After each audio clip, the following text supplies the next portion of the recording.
Ako želite da vaša blitva, špinat i salata rastu brže i zdravije, pogledajte ovaj kratak video.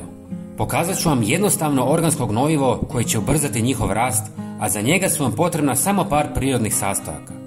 Listnatom povrću poput ovoga potreban je dušik za brzi razvoj bujnog lišća.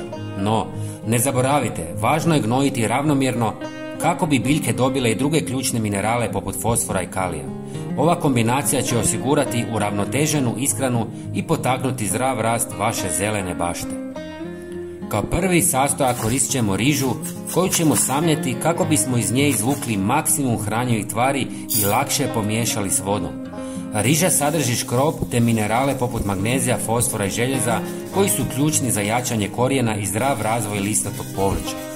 Ovi sastojci ne samo da poboljšavaju rast, već i pomažu biljkama da postanu otpornije i produktivnije, što je idealno za vaš vrt sa špinatom, blitvom i salatom. Istresite u 300 ml tople vode i dobro promiješajte. Zatim dodajte jednu žlicu taloga kave, koji često završava u smeću, ali je zapravo odličan za biljke.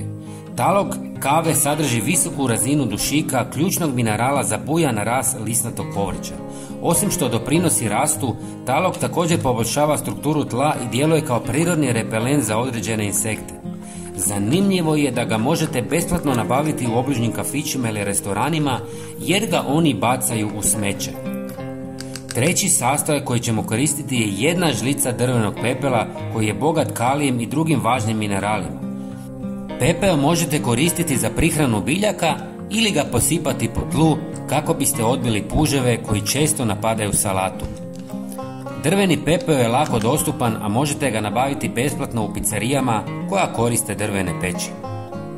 Zadnji sastojak koji je opcionalan je pola žlice češnjaka u prahu.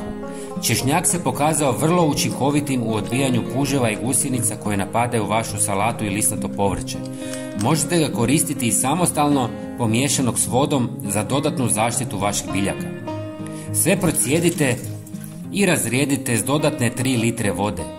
Ova količina je dovoljna za manji vrt. Preporučuje se da zalijevate biljke 2 puta mjesečno. Dragi prijatelji, ne propustite pogledati naš sljedeći video koji se nalazi na ekranu. Hvala vam puno. Pozdrav!